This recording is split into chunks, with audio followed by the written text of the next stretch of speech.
Hey guys, Donny here with the Helmet Crew. Solutions in a Global Crisis on 2/21/2020. So I think how to help the world and save its animals and inhabitants and environment is to first try to understand the 98.6 genetic information that we share with chimps, apes, and gorillas. Okay? Humanness, that part of us is about 2.6%, but they'll probably estimate it different later in time as the scientists often come up with these different numbers. But that 2.4%, in my opinion, is our human side that should be realistic about how we view these species that are reaching extinction. Okay, they're in the water, in the ocean, they're on land, and they have habitation that's been threatened by poachers and loggers. It's like when the loggers come, it kind of attracts the poachers because they know that the animals are going to be out in the open. I mean, this is sick, guys. This is a sickness that I know you that have been in nature and experienced wonderful congruency with nature. When a hawk flies over and it's cawing over your head, and you feel that sense of freedom that we are entitled to in this world. So all over the world, there's, issues with chimpanzees that need their habitation preserved and their indigenous people, you know, to be given incentive for jobs that don't jeopardize their ecosystem. So all of this, what does it come down to, guys? Money. Okay?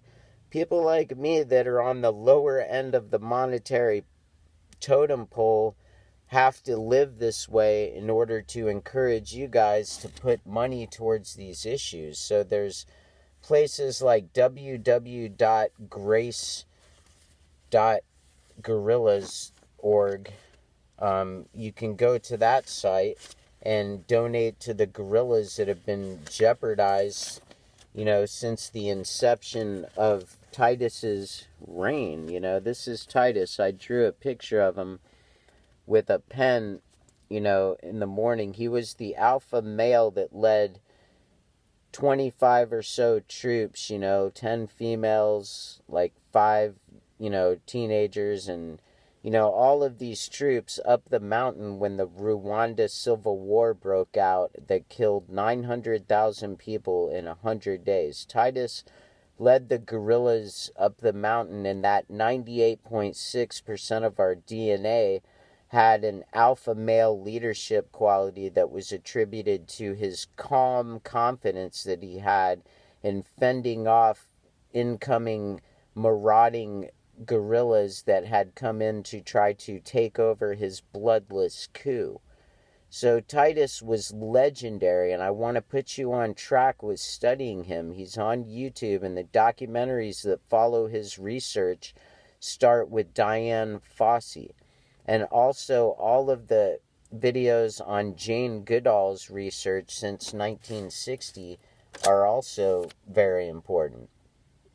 And once we understand this 98.6% that is so close to us, this is our ancestry, guys, not Ancestry.com. This is our real ancestry. So Titus, when he went up the mountain to flee poaching, volcanoes, and all of this adversity, he ironically grew, they grew 6 inches more fur when they went up the mountain and became the hibernating gorillas that they became, being able to deal with the cold.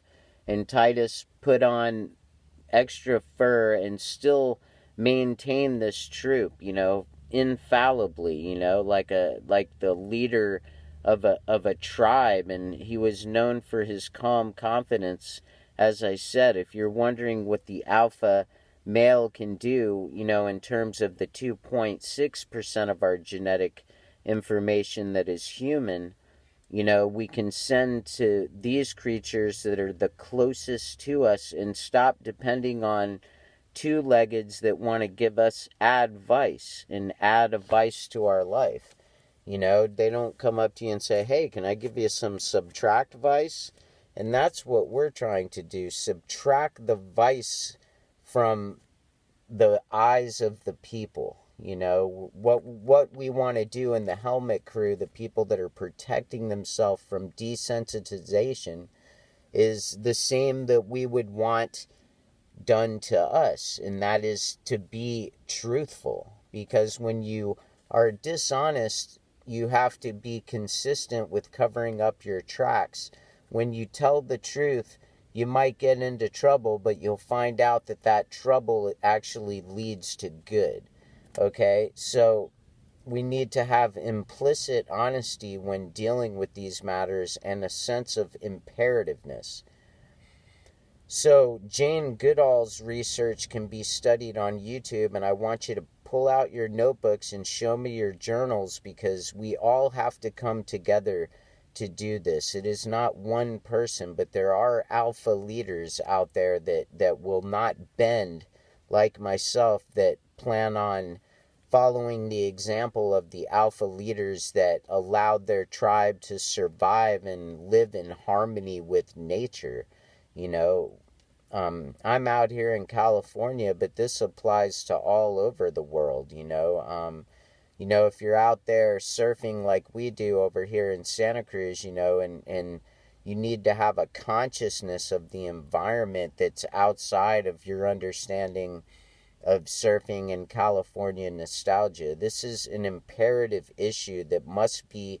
I want all of you guys to spend a few hours in the morning when you're at your top energy researching these things and finding the spots that you can send this money to, like the Monterey Bay.